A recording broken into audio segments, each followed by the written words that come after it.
എപ്പോഴും മലമ്പിടുത്തമുള്ളവർ, കോൺസ്റ്റിപ്പേഷൻ ഉള്ളവർക്ക് ഈ പ്രശ്നം മറികടക്കുന്നതിന് ലൈഫ് സ്റ്റൈൽ വരുത്തേണ്ട കുറച്ച് മാറ്റങ്ങൾ എന്തെല്ലാം എന്ന് പറഞ്ഞുതരാം. ഏറ്റവും പ്രധാനപ്പെട്ട കാര്യം, മലമ്പിടുത്തം ഉണ്ട് എന്ന് കരുതിയിട്ട് നിങ്ങൾ ടോയ്ലറ്റിൽ പോയിരുന്ന് എങ്ങനെയെങ്കിലും മലം പോകണമെന്ന് ട്രൈ ചെയ്ത് കഴിഞ്ഞാൽ ഇത് പൈൽസ് രോഗത്തിനും ഫിഷർ പോലുള്ള ആ ഭാഗത്ത് മലദ്വാരത്തിന് ചുറ്റും വിണ്ടുകീറൽ പോലുള്ള പ്രോബ്ലം വരുന്നതിനും കാരണമാകും.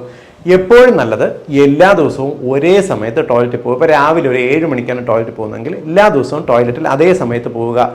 ദിവസവും ഒരു മാക്സിമം ഒരു 10 മിനിറ്റിൽ കൂടുതൽ നിങ്ങൾ ടോയ്ലറ്റിൽ ചിലവഴിക്കരുത്. പത്രമോ മൊബൈൽ ഫോണോ കൊണ്ട് ടോയ്ലറ്റിലേക്ക് പോയി കഴിഞ്ഞാൽ നിങ്ങൾക്ക് ഈ ഒരു പ്രോബ്ലം കൂടാൻ കാരണമാകും. 10 മിനിറ്റിൽ കൂടുതൽ ചിലവഴിക്കാതിരിക്കുക. ടോയ്ലറ്റിലേക്ക് പോകുന്നതിന് മുമ്പ് 2 ഗ്ലാസ് ചെറു ചൂടുവെള്ളം കുടിച്ചിട്ട് പോകാനായിട്ട് ശ്രമിക്കുക. ഇത് നിങ്ങളുടെ മലമ്പിടുത്തം പോലുള്ള ടെൻഡൻസി മാറ്റാനായിട്ട് സഹായിക്കും.